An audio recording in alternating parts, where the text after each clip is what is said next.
ഏതായാലും ഭയമെന്ന പ്രതിഭാസത്തിന് എന്താണ് പരിഹാരമെന്ന് ചോദിച്ചപ്പോ മനോഹരമായൊരു ശ്ലോകത്തിലൂടെ ഉത്തരം പറയുന്നു കവി. വളരെ രസകരമായൊരു ശ്ലോകമാണ്.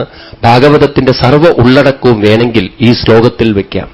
മന്യേ കുതശ്ചിൽ ഭയമച്യുതസ്യ പാദാംബുജോപാസനമത്ര നിത്യം ഉദ്വിഗ്നബുദ്ധേരസദാത്മഭാവാൽ വിശ്വാത്മനായത്ര നിവർത്തതേഭി. മന്യേ അകുതശ്ചിൽ ഭയം അച്യുതസ്യ പാദാംബുജോപാസനം അത്ര നിത്യം. നിത്യം അത്ര, അത്ര എന്ന് പറഞ്ഞാൽ ഇവിടെ, നിത്യം എപ്പോഴും ആരാണോ അച്യുതസ്യ പാദാംബുജോപാസനം ചെയ്യുന്നത്, മന്യേ അകുതശ്ചിൽ ഭയം, അവർക്കെവിടെയാണ് ഭയം എന്നാണ്. നിവർത്തതേ ഭീ, അവർ ഭയത്തിൽ നിന്നും മുക്തരായിത്തീരുന്നതാണ്. വളരെ ലളിതമാണ് ഉത്തരം, വളരെ ലളിതമാണ് മറുപടി. പരിഹാരം വളരെ എളുപ്പമാണ്. എന്താ പരിഹാരം? എപ്പോഴും അച്യുതപാദത്തെ ഉപാസിക്കണം. ഈ പദങ്ങളൊക്കെ വളരെ ശ്രദ്ധിക്കണം. അച്യുതപാദം എന്ന് പറഞ്ഞാൽ പൊതുവേ നമ്മൾ അച്യുതൻ എന്ന് പറയുമ്പോഴേക്കും മനസ്സിലേക്ക് തെളിഞ്ഞു വരുന്ന ചിത്രം ശംഖചക്ര കഥാധാരിയിരിക്കുന്ന വിഷ്ണു, അല്ലെങ്കിൽ ഓടക്കൊല്ല പിടിച്ചിരിക്കുന്ന ഒരു കൃഷ്ണന്റെ രൂപം. ആ കൃഷ്ണന്റെ പാദത്തിൽ പൂക്കൾ കൊണ്ട് അർപ്പിച്ചാൽ ഭയം പോവോ? അങ്ങനെയാണ് സാധാരണക്കാർക്ക് തോന്നുന്നത്. എന്നാൽ ഇവിടെ അച്യുതൻ എന്ന് പറഞ്ഞാൽ ആ അർത്ഥത്തിലല്ല പറയുന്നത്. അച്യുതൻ എന്നാൽ ച്യുതിയുള്ളതിൽ ഇരുന്നു കൊണ്ട് ച്യുതിയില്ലാതിരിക്കുന്നവൻ ആരോ അവൻ അച്യുതൻ. എന്താ ച്യുതിയുള്ളതെന്ന് പറഞ്ഞാൽ മാറ്റവും നാശവും ഉള്ള ഈ ശരീരത്തിൽ ഇരുന്നുകൊണ്ട് ഇതിനെയൊക്കെ പ്രവർത്തിപ്പിച്ചുകൊണ്ട് ആരാണോ മാറ്റവും നാശവുമില്ലാതെ ഇരിക്കുന്നത്, ആ തത്വത്തെയാണ് എന്ത് വിളിക്കുന്നത്? അച്യുതൻ. അപ്പൊ നമ്മൾ ഒരേ സമയം ച്യുതിയുള്ളവരും അതേസമയം ച്യുതിയില്ലാത്തവരുമാണ്. എന്നാൽ ച്യുതിയുള്ളതെന്ന് പറഞ്ഞാൽ, ച്യുതി എന്ന് പറഞ്ഞാൽ തന്നെ വീഴ്ചയാണ്. ച്യുതി എന്ന് പറഞ്ഞാൽ താഴോട്ട് പോകലാണ്. അങ്ങനെയാണല്ലോ. അച്യുതൻ എന്ന് പറഞ്ഞാൽ ച്യുതിയിൽ നിന്നും ഉയർത്തുന്നവനാണ്, താഴ്ചയിൽ നിന്നും ഉയർത്തുന്നവനെയാണ് അച്യുതൻ എന്ന് പറയാം. അപ്പൊ നമ്മളെ ഒരേ സമയം താഴ്ത്തുകയും ചെയ്യാം, ഉയർത്തുകയും ചെയ്യാം.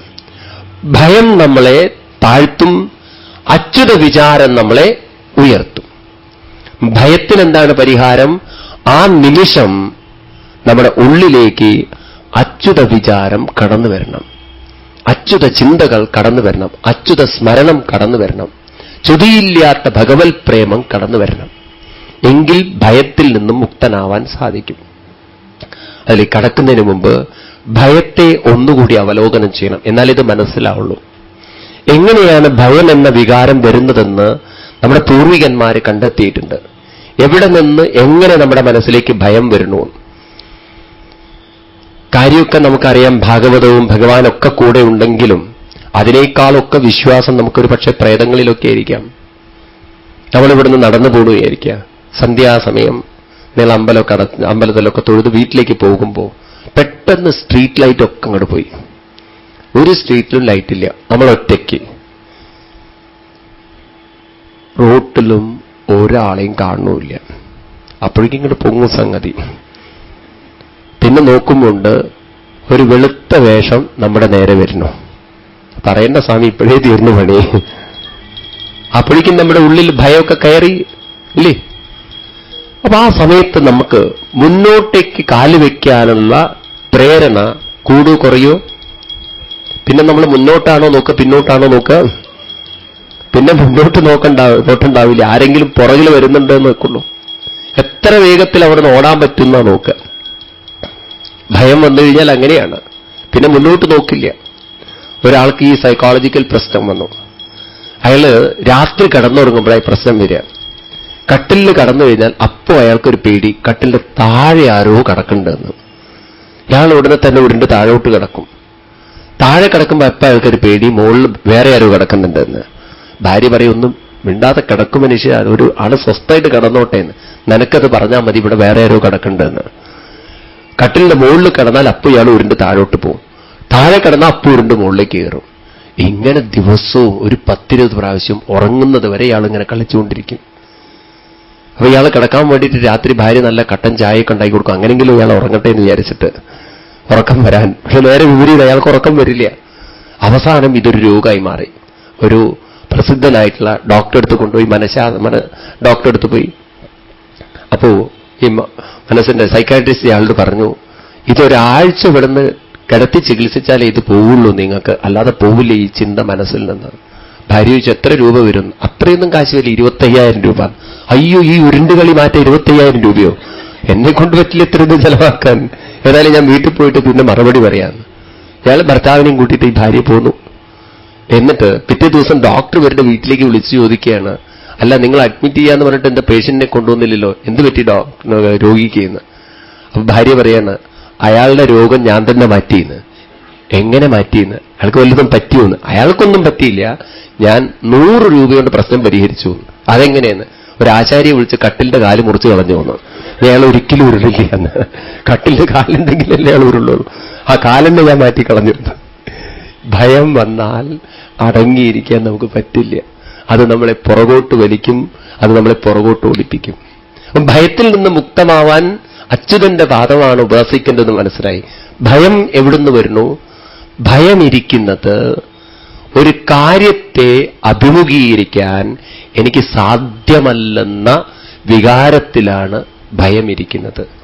ഈ തലത്തിലാണ് ഭഗവാൻ അർജുനനോട് പറയുന്നത്, ക്ഷുദ്രം ഹൃദയദൗർബല്യം തെക്തോത്തിഷ്ഠ പരന്തപ.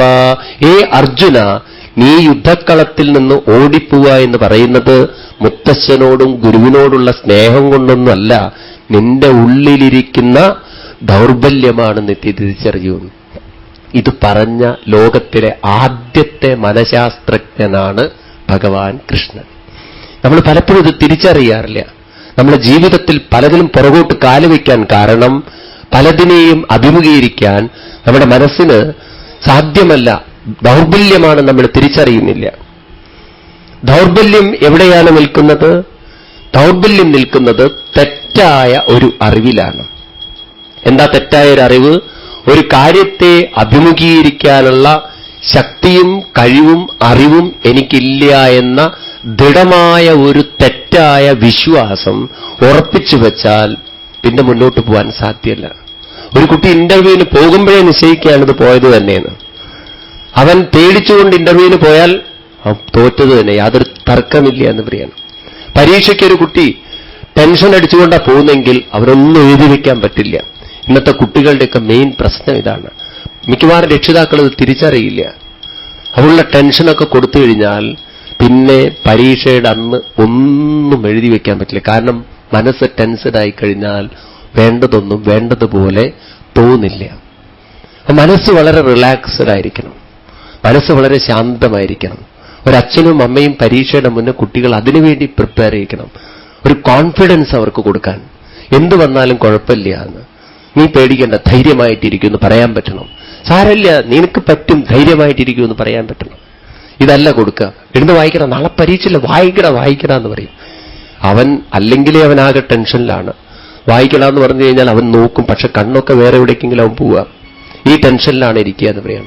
അതുകൊണ്ട് ഈ ഒരു സത്യം നല്ലവണ്ണം മനസ്സിലാക്കൂ. എന്താണ്? ഒരു കാര്യത്തെ അഭിമുഖീകരിക്കാനുള്ള അറിവും ശക്തിയും കഴിവുമില്ല എന്ന് എപ്പോൾ നാം ഉറപ്പിച്ചു വെച്ചു, ജീവിതത്തിൽ മുന്നോട്ട് പോകാൻ സാധ്യമല്ല. ഇതിനെ മാറ്റാൻ എന്താ വേണ്ടത്?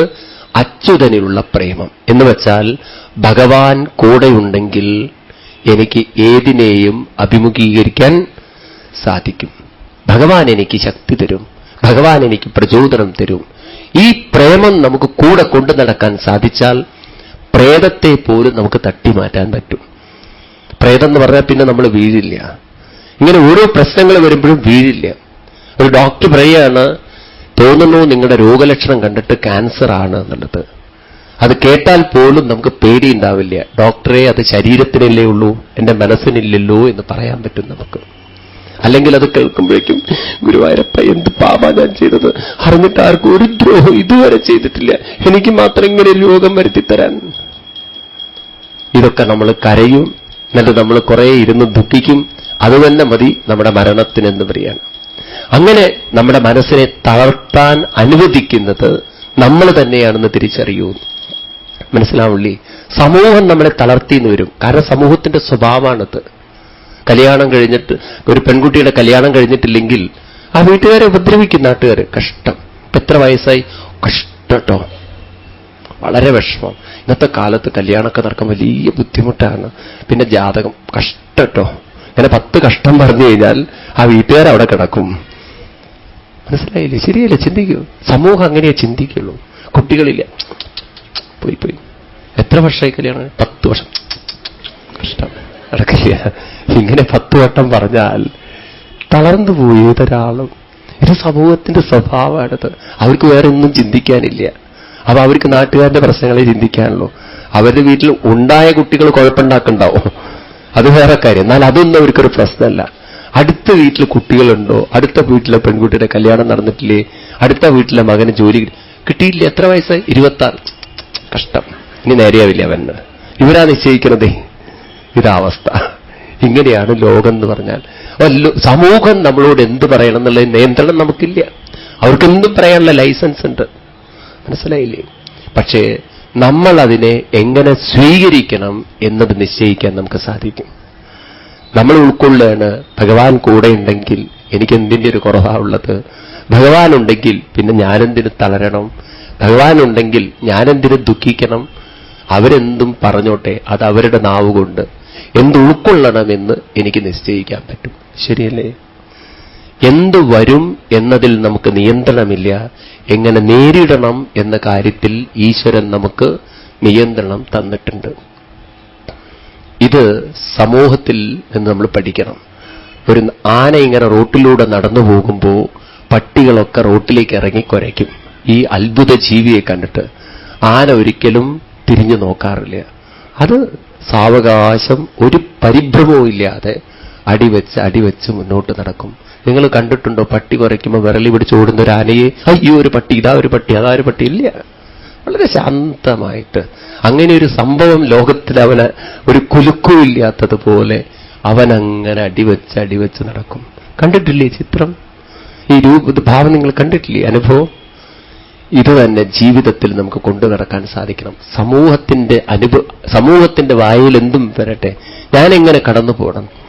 അതുകൊണ്ട് മന്യേ കുതശ്ചിൽ ഭയം അച്യുതസ്യ പാദാംബുജോപാസനമത്ര നിത്യം ഉന്നിഗ്ധബുദ്ധേരസദാത്മഭാവാൽ വിശ്വാത്മനാ യത്ര നിവർത്തതേപി. എങ്ങനെയാണ് ജീവിതത്തിൽ പ്രശ്നങ്ങൾ ഉണ്ടാവുന്നത്? നമ്മളെയൊക്കെ വേട്ടയാടുന്നത് ഭയമാണ്. ഭയമിരിക്കുന്നത് മനസ്സിന്റെ ദൗർബല്യത്തിലാണ്. ദൗർബല്യമിരിക്കുന്നത് എനിക്ക് ഒന്നിനും ശക്തിയില്ല, കഴിവില്ല, അറിവില്ല എന്ന തോന്നലാണ്. ഇതിനെ പരിഹരിക്കാനുള്ള മാർഗം ഭഗവാൻ കൂടെയുണ്ടെങ്കിൽ എല്ലാം ഉചിതമായി വേണ്ട രീതിയിൽ നടക്കും. ഞാൻ ഒന്നിനെയും പേടിക്കേണ്ട ആവശ്യമില്ലെന്ന ദൃഢമായ പ്രേമമാണ്. ഈ തലത്തിൽ ആ പദം ശ്രദ്ധിക്കണം, നിത്യം എന്നത്. പലരും ചോദിക്കാറുണ്ട്, പറയാറുണ്ട്, എന്നും നമുക്ക് ഭാഗവതം വായിക്കാൻ പാടുമെന്ന്. പൊതുവെ സ്ത്രീകൾക്കാണ് ഈ കൺഫ്യൂഷനൊക്കെ കൂടുതൽ. പുറത്തായി കഴിഞ്ഞാൽ ഭാഗവതം വായിക്കാൻ പറ്റൂ, വീട്ടിൽ പോലെ വന്നു കഴിഞ്ഞാൽ ഭാഗവതം വായിക്കാൻ പറ്റൂ, കുട്ടികൾ വീട്ടിൽ ആരെങ്കിലും പ്രസവിച്ചു കഴിഞ്ഞാൽ ഭാഗവതം വായിക്കാൻ പറ്റൂ. ഈ ചോദ്യങ്ങളൊക്കെ പലരും ചോദിക്കാറുണ്ട്. ഭാഗവതം വളരെ വ്യക്തമായിട്ട് പറയുന്നു, നിത്യം അച്യുതോപാസന. അപ്പൊ അച്യുത സ്മരണ നിത്യമുണ്ടാവണമെങ്കിൽ എപ്പോഴും ഭാഗവതം വായിച്ചുകൊണ്ടേയിരിക്കണം. ശരീരത്തിന് അശുദ്ധി വന്നേക്കാം, ശരീരത്തിന് ശുദ്ധി വന്നേക്കാം, പക്ഷെ മനസ്സിനെ നേരെയാക്കാനാണ് ഭാഗവതം അനുഗ്രഹിക്കുന്നത്, ശരീരത്തെ നേരെയാക്കാനല്ല.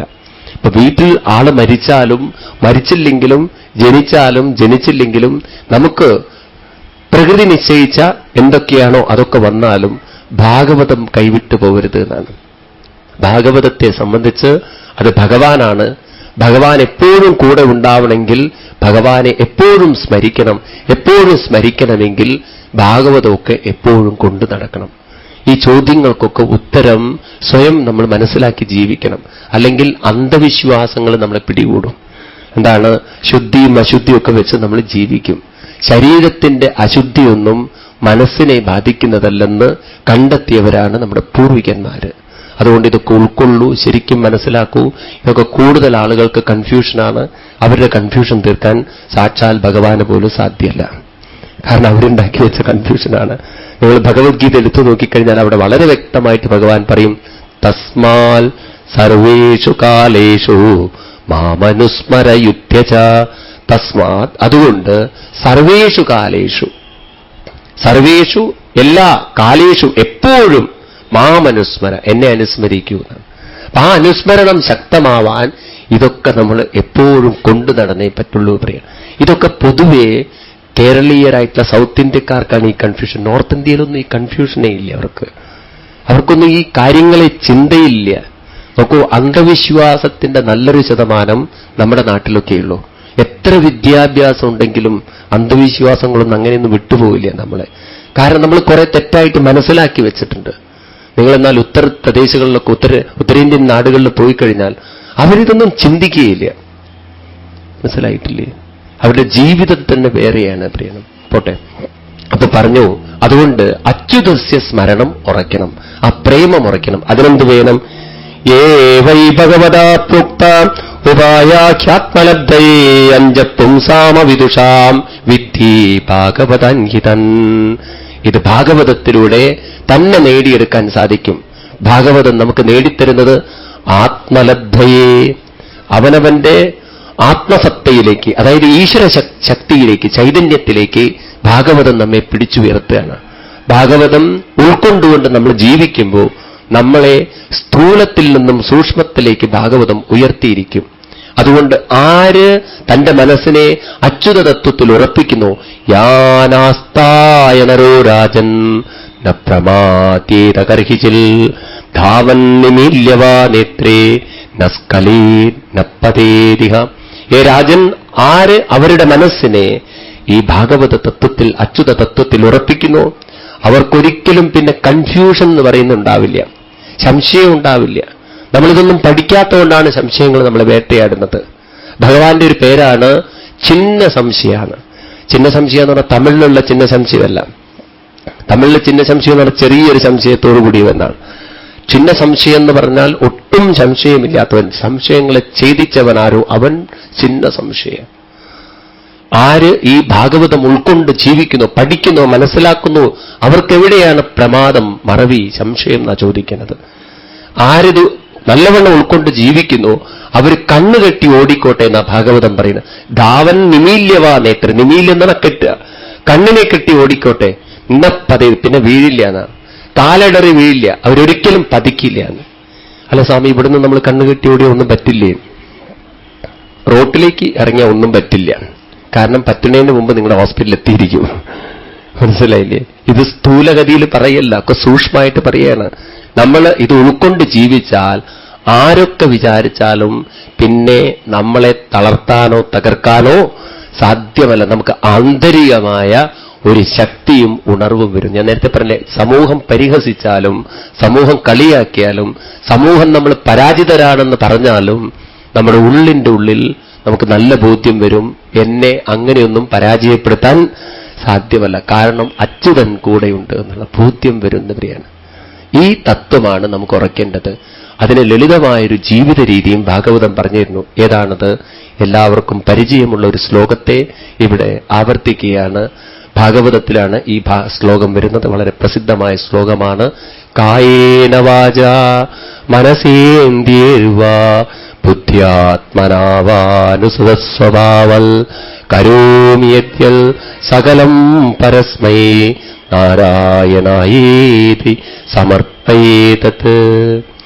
കായേന വാചാ മനസാ ഇന്ദ്രിയൈ സ്വഭാവാത് യത് യത് കരോതി തത് തത് നാരായണായേതി സമർപ്പയേത്.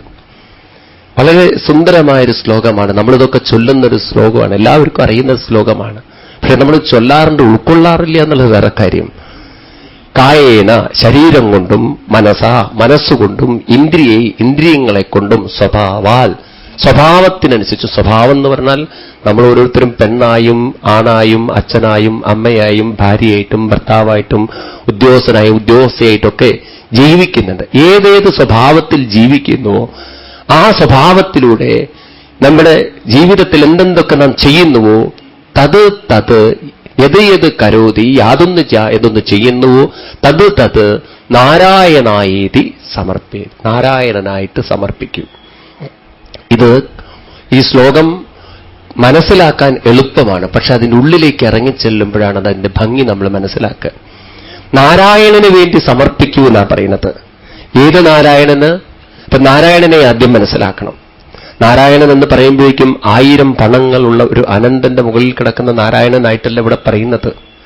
ഇവിടെ നാരായണൻ എന്ന് പറഞ്ഞാൽ ക്ഷേത്രജ്ഞ ആത്മാ പുരുഷ പുരാണോ നാരായണോ ഭഗവാൻ വാസുദേവ.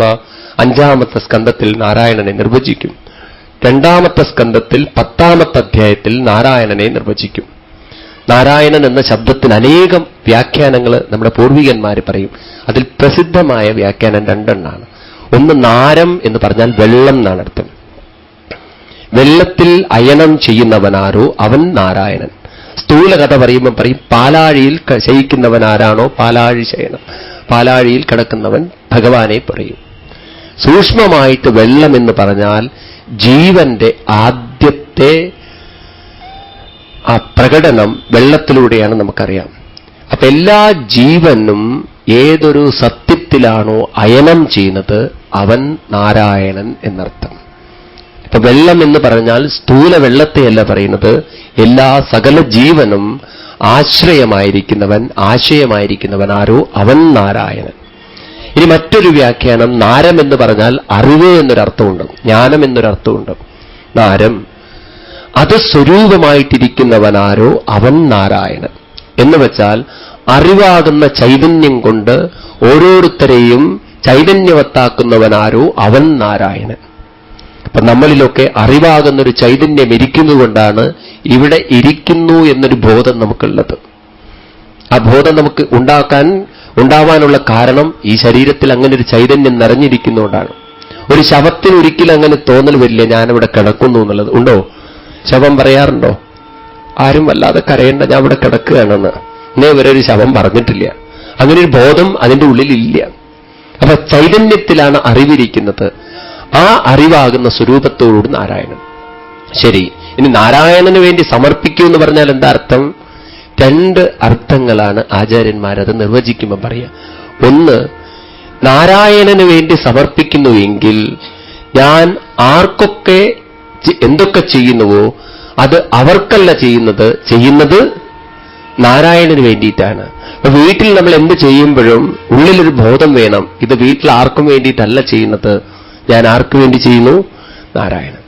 നാരായണൻ എന്നാൽ ആനന്ദമെന്നാണ്. ആനന്ദമാണല്ലോ ഭഗവാന്റെ സ്വരൂപം, ആനന്ദമാണ്, സന്തോഷമാണ്. അപ്പൊ ഭഗവാന് വേണ്ടി ചെയ്യാന്ന് പറഞ്ഞാൽ എന്താ അർത്ഥം? സന്തോഷത്തോടുകൂടി, ആനന്ദത്തോടുകൂടി, പ്രീതിയോടുകൂടി കാര്യം ചെയ്യുക. വെറുത്ത മനസ്സോടുകൂടി ഒന്നും ചെയ്യാതിരിക്കുക. അതുതന്നെയാണ് നാരായണ പൂജ എന്ന് പറയുക. അല്ലാതെ നമ്മൾ ഇതൊക്കെ ചെയ്തിട്ട് കായേന വാച മനസ്സിന്തിർവ ബുദ്ധ്യാത്മനാവ പ്രദേശ കരോമിയത്യസ്ഥലം നാരായണ ശബ്ദ പിടിച്ചോന്ന് കഴിഞ്ഞു എന്റെ പണിന്ന് അങ്ങനെ ഇട്ടെറിഞ്ഞു പോകലല്ല നാരായണ ഇത് സമർപ്പയാനി. അതൊക്കെ ഒരു സ്ഥൂല രീതിയിൽ നമ്മുടെ ഉള്ളിലേക്ക് കൊണ്ടുപോകാനുള്ള ഒരു മീഡിയമാണത്.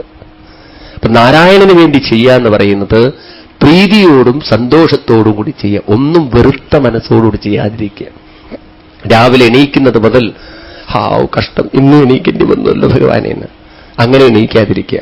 അടുക്കളയിലേക്ക് കയറുമ്പോൾ ഗുരുവായൂരപ്പ ഈ നരകത്തിലേക്ക് ഇനിയും കൊണ്ടുവരണമെന്ന് അങ്ങനെ പോവാതിരിക്കുക. ഇനിയും ഓഫീസിലേക്ക് പോകുമ്പോൾ ഗുരുവായൂരപ്പ ഈ ശാപത്തിൽ നിന്നെന്നാ മുക്തനാവുക എന്ന് പറയാതിരിക്കുക. എല്ലാം ഭഗവത് അനുഗ്രഹമാണെന്ന് മനസ്സിലാക്കിക്കൊണ്ട് ആ പ്രീതിയോടുകൂടി സന്തോഷത്തോടുകൂടി ചെയ്യാൻ നമുക്ക് തുടങ്ങിക്കഴിഞ്ഞാൽ ദുഃഖം 99.9% തീരും. ഈ എയർ ഹോസ്റ്റസിന്റെ കഥ പറഞ്ഞില്ലേ ഞാൻ, പുഞ്ചിരിച്ചുകൊണ്ടിരിക്കുന്ന എയർ ഹോസ്റ്റസ്, അതാണ് വാസ്തവത്തിൽ അവരുടെയൊക്കെ ജീവിതത്തിലുണ്ടല്ലോ, അത് വലിയൊരു അനുഭവമാണത്. ആര് വരുമ്പോഴും കോൾഗേറ്റ് ചിരിച്ചുകൊണ്ടിരിക്കുക, അങ്ങനെ അവരെ പരിശീലിപ്പിച്ചിരിക്കുന്നത്. ആ സന്തോഷത്തോടു കൂടിയിട്ട് ഒരു കാര്യം പറയുമ്പോൾ അവരുടെ മുഖം കാണുമ്പോഴേ നമുക്ക് പകുതി ടെൻഷൻ പോകുന്നവരെയാണ്. നേരെ മറിച്ച് ഒരാള് പ്ലെയിനിൽ യാത്ര ചെയ്യുന്നു വിചാരിക്കുക, എയർ ഹോസ്റ്റസിനോട് കാപ്പി എന്ന് പറഞ്ഞിട്ട് അവള് മത്തങ്ങ പോലെ മുഖം കാണിച്ചു വെച്ച് കഴിഞ്ഞാൽ ഇയാൾക്ക് കാപ്പിയെ വേണ്ടതോ, ഇയാൾക്കൊന്നും എങ്ങനെ വയറുവേദന വന്നതെന്ന് അവിടെ മുഖം കാണുമ്പോൾ വയറുവേദന തോന്നും. ഇതുപോലെ നമ്മുടെ വീട്ടിൽ നമ്മൾ അങ്ങനെയൊക്കെ പെരുമാറുക.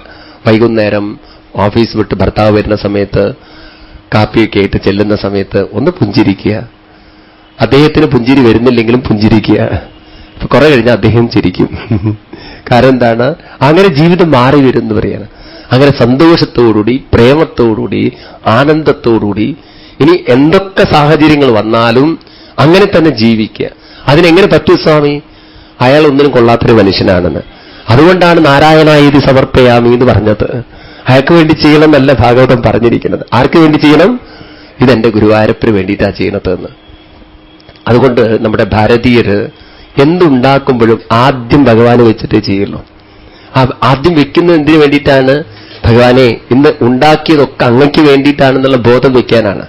പക്ഷെ ആളുകൾ എന്ത് ചെയ്യും? പാലെടുത്തിട്ട് ഒരു ഗ്ലാസ് ഭഗവാന്റെ മുന്നിൽ കൊണ്ടുവയ്ക്കും. എന്നിട്ട് അത് അവിടെ വെച്ചിട്ട് കൂറെടുത്ത് കഴിക്കുകയും ചെയ്യും. അല്ലെങ്കിൽ കൂറ അല്ലെങ്കിൽ വല്ല പാർട്ടി വന്ന് കഴിക്കും. ഇങ്ങനെ ഒരു ഭക്തിയിലാണ് നമ്മൾ ജീവിക്കണം. അത് വേണം. പക്ഷെ അതിൻ്റെ ഉള്ളിൽ നിന്ന് ഉൾക്കൊള്ളേണ്ടത് ഇന്ന് എല്ലാം ചെയ്യുന്നത് അങ്ങയ്ക്ക് വേണ്ടിയിട്ടാണ്. നോക്കൂ, നമ്മുടെ ആ സംസ്കൃതി അത് ഭാരതത്തിൽ മാത്രമേ ഉള്ളൂ. ഒരു ഷോപ്പ് തുറക്കുമ്പോൾ അല്ലെങ്കിൽ ഹിന്ദു ആണെങ്കിൽ ആദ്യം തന്നെ ഒരു ചന്ദനത്തിരി അല്ലെങ്കിൽ വിളക്ക് കൊളുത്തിയിട്ടാണ് തുടങ്ങി വയ്ക്കുക, ഇല്ലേ? ആ സംസ്കാരം അങ്ങനെയാണത്. അപ്പൊ എന്തുകൊണ്ട് അങ്ങനെ തുടങ്ങിയിട്ട് ചെയ്യുന്നത്? ഇത് അങ്ങയ്ക്ക് വേണ്ടി സമർപ്പിച്ചുകൊണ്ട് ചെയ്യാൻ തോന്നണേ ഭഗവാനെ എന്നാണ്. പക്ഷെ അത് തുടക്കത്തിൽ ചെയ്യും, പിന്നെ ചെയ്യില്ല. അവിടെയാണ് നമ്മൾ അതിന്റെ ലിങ്ക് വിടുന്നത് എവിടെയാണ്. ഇനി രണ്ടാമത് നാരായണന് വേണ്ടി സമർപ്പിക്കുക എന്ന് പറഞ്ഞാൽ എന്തെന്ത് അനുഭവങ്ങൾ വരുന്നുവോ അത് ഭഗവത് പ്രസാദമായിട്ട് സ്വീകരിക്കാനുള്ള മനസ്സുണ്ടാവുക. നാരായണന് വേണ്ടി ചെയ്താൽ കൂലി വരുന്നതും ആരായിരിക്കണം? നാരായണൻ. അപ്പോൾ ജീവിതത്തിൽ സുഖം വാ യതി വാ ദുഃഖം, സുഖം വരട്ടെ ദുഃഖം വരട്ടെ, നാരായണൻ തന്നിരിക്കുന്നു, എനിക്ക് ഭഗവാൻ തന്നിരിക്കുന്നു. ഇത് പറയാൻ സാധിച്ചാൽ തന്നെ ദുഃഖങ്ങളെ നമുക്ക് ഇല്ലാതെയാക്കാൻ സാധിക്കും. പ്രഹ്ലാദൻ ഭക്തനായി ജനിച്ചിട്ടും അച്ഛന്റെ ദ്രോഹം അനുഭവിക്കേണ്ടി വന്നു, ഇല്ലേ? ഹിരണ്യകശിപു എത്ര ദ്രോഹിച്ചു ആ കുട്ടിയെ, കൊല്ലാൻ വേണ്ടി നിശ്ചയിച്ചു ആ കുട്ടിയെ. അതിലൂടെയൊക്കെ കടന്നുപോയി കുട്ടി. പക്ഷെ കുട്ടി തളർന്നു പോയില്ല. അപ്പോഴും പറയുന്നത് ന കേവലം മേ ഭവതശ്ചരാജൻ. ഈ അനുഭവങ്ങളൊക്കെ ഉണ്ടല്ലോ, എനിക്ക് മാത്രമല്ല എല്ലാവർക്കും ഉണ്ട്, എല്ലാ ദേഹികൾക്കും ഉണ്ട്, ദേവന്മാർക്കുമുണ്ട്. അതുകൊണ്ട് ഇതൊക്കെ ഭഗവാന്റെ ലീലയായിട്ട് ഞാൻ കാണുന്നു എന്ന് പറയാൻ ആ കുട്ടിക്ക് സാധിച്ചു. അപ്പോ നാരായണായേതി സമർപ്പയാമി എന്ന് പറഞ്ഞാൽ എന്തെന്ത് ചെയ്യുന്നതും നാരായണ പ്രേമത്തിൽ ചെയ്യണം. എന്തെന്ത് കിട്ടുന്നതും ഉണ്ടാവുന്നതും നാരായണ പ്രേമത്തിൽ സ്വീകരിക്കാൻ സാധിക്കണം. കംപ്ലൈന്റുകൾ ഉണ്ടാവരുത് പറയാണ്, പരാതികൾ ഉണ്ടാവരുത്. എന്തിന് ഗുരുവായൂരപ്പ ഇങ്ങനെ ഒരു അനുഭവം തന്നു എന്ന് പറയരുത്. ഭഗവാൻ തന്നു, ഇങ്ങനെ നിശ്ചയിച്ചിരിക്കുന്നു, ഞാൻ സന്തോഷമായിട്ടിരിക്കും എന്നങ്ങോട്ട് നിശ്ചയിച്ച് ജീവിക്കാൻ കരുത്തു തരുന്നൊരു ശ്ലോകമാണ് കായേന വാച മനസേന്ദ്രിയർവാ ബുദ്ധ്യാത്മനാ വാ പ്രകൃതേ സ്വഭാവാൽ കരോമി യദ്യ സകലം പരസ്മൈ നാരായണായേതി സമർപ്പയാമി. ഈ തലങ്ങളിലേക്ക് ഉയരാൻ എളുപ്പമൊന്നും പറ്റില്ലല്ലോ സ്വാമി. ഇത് പറയാൻ എളുപ്പമാണ്. എല്ലാം ഇപ്പം നാരായണന് വേണ്ടി ഒന്നും ചെയ്യാൻ തോന്നില്ല. രാവിലെ തന്നെ എണീറ്റ് ഓരോ കാര്യങ്ങൾ ചെയ്യുമ്പോഴും നാരായണന് വേണ്ടി തോന്നുന്നു. എല്ലാ പലഹാരങ്ങളും ഉണ്ടാക്കി വെച്ച് മേശപ്പുറത്ത് വയ്ക്കുമ്പോൾ ഒരുത്തം പറയാം, ഇത് വയലേക്ക് വെക്കാൻ പോലും കൊള്ളില്ല. അപ്പൊ ഒന്നും മനസ്സ് നാരായണന് വേണ്ടി ചെയ്തു എന്നല്ലല്ലോ തോന്നുക. അപ്പൊ 4 എണ്ണം പെടച്ചു കൊടുക്കാനാ തോന്നുക. ഇത്രയൊക്കെ കഷ്ടപ്പെട്ട് ആ അടുക്കളയിൽ കുത്തി മറഞ്ഞിട്ട് ഇങ്ങനെയൊരു വർഗം എനിക്കുണ്ടായിപ്പോയല്ലോ ഗുരുവായൂരപ്പ, എന്തിനാ ഈ വംശത്തേക്കും കൊണ്ട് പറഞ്ഞയച്ചിരിക്കുന്നതെന്ന്. ഇത് യാദവ വംശത്തിന്റെ ബാക്കിയെന്നെ തോന്നുന്നു. ഇങ്ങനെയൊക്കെയാണ് നമുക്കിപ്പോ തോന്നുന്നത്. നാരായണായതിനും തോന്നുന്നില്ലല്ലോ. ഇത് ഒരു രാത്രി കൊണ്ടോ ഒരു ദിവസം കൊണ്ടോ തോന്നില്ല. അത് തോന്നാൻ എന്ത് വേണം? അത് ഉറയ്ക്കുന്നത് വരെ ശൃണ്ണൻ ഗൃണൻ സുക്ഷുണ്ണൻ സുഭദ്രാനിരതാംഗപാണി നാമാനി കർമാണി തദർത്ഥകാണി ശൃണ്വൻ സുഭദ്രാനിരതാംഗപാണി ജന്മാനി കർമാണി ചയാനി ലോകേ നാമാനി ഗീതാനി തദർത്ഥകാനി കായൻ വിലജ്ജോ വിചരേത സംഘ. പറയുന്നു, ശൃണ്വൻ കേൾക്കണം. എന്ത് കേൾക്കണം? സുഭദ്രാനിരതാംഗപാണേ ജന്മാനി കർമാണി. സുഭദ്രപാണിയിരിക്കുന്ന ഭഗവാന്റെ ജന്മകർമ്മങ്ങൾ അടങ്ങുന്ന ഈ ഭാഗവതത്തെ കേൾക്കൂ. എങ്ങനെ കേൾക്കണം? നാമാനി തത് അർത്ഥകാനി, അർത്ഥത്തോടുകൂടി കേൾക്കൂ, മനസ്സിലാക്കൂ എന്ന് ഭാഗവതം നേരത്തെ പറഞ്ഞു വെച്ചിട്ടുണ്ട്. വെറും കഥകൾ കേട്ട് പോയാൽ പോരാ, അതിന്റെ സൂക്ഷ്മതയെ കൂടി മനസ്സിലാക്കൂ. ഗായൻ വിലജ്ജോ, പിന്നെ ജീവിതം ഭയത്തിൽ നിന്നും ദുഃഖത്തിൽ നിന്നും മുക്തമായി വിലജ്ജമായി തീരും. വിലജ്ജ എന്ന് പറഞ്ഞാൽ ലജ്ജ വിട്ടുപോകുന്ന. ലജ്ജ എന്ന് പറയുന്നത് നാണെന്നൊരർത്ഥമുണ്ട്, ഭയം എന്നൊരർത്ഥമുണ്ട്. ജീവിതത്തിലെല്ലാ ഭയത്തിൽ നിന്നും നമ്മൾ മുക്തരായിത്തീരുന്നതാണ്. അങ്ങനെ നമ്മുടെ ജീവിതം ധന്യമാക്കാൻ സാധിക്കും. അപ്പോ എന്താ വേണ്ടത്? ഇതി അച്യുതാംഗ്രിം ഭജതോ നിവൃത്യ ഭക്തിർ വിരക്തി ഭഗവൽ പ്രബോധാം പവന്തി വൈ ഭാഗവതസ്യ രാജൻ തദപരം ശാന്തിമുപൈതി സാക്ഷാൽ. ഇതി അച്യുതാംഗ്രിം ഭജതോ നിവൃത്യ. ആരാണോ ഭക്തിയോടുകൂടി പ്രേമത്തോടുകൂടി ആ അച്യുത തത്വത്തെ നിരന്തരം സ്മരിക്കുന്നത്, ഭക്തി അവർക്ക് ഭഗവത് പ്രേമം ഉറച്ചു കിട്ടും. എന്ത് ചെയ്യുമ്പോഴും ഭഗവത് സ്മരണ വരും, ഭഗവത് പ്രേമം വരും. രണ്ട്, അവരുടെ ഉള്ളിൽ ഏത് അനുഭവത്തെയും ഭഗവത് പ്രസാദമായി സ്വീകരിക്കാൻ സാധിക്കും എന്ന് മാത്രമല്ല, വിരക്തി ഏതിലൂടെയും കടന്നു പോകാനുള്ള ധൈര്യം അവർക്കുണ്ടാവും, ആത്മവിശ്വാസവും ആത്മധൈര്യവും ഉണ്ടാവും. മൂന്ന്, എപ്പോഴും ഭഗവാൻ കൂടെയുണ്ടെന്ന ജ്ഞാനം ദൃഢമായിത്തീരും. അങ്ങനെ പരാം ശാന്തിം ഉപൈതി, അവർ പരമമായ സുഖം, ശാന്തി, ആനന്ദം, മനസ്സമാധാനം ഇവിടെ കൈവരിക്കും. രാജൻ എന്ന് പറയാണ്, ഇവിടെ ജീവിച്ചിരിക്കുമ്പോൾ നമുക്ക് കൈവരിക്കാൻ പറ്റുന്നതാണ്. ഉടനെ രാജാവ് ചോദിക്കുകയാണ്, അങ്ങനെ ഭക്തിയിലേക്ക് ഉയർന്ന മഹാത്മാക്കൾ ആരൊക്കെയാണ്? ഒരു ഭക്തൻ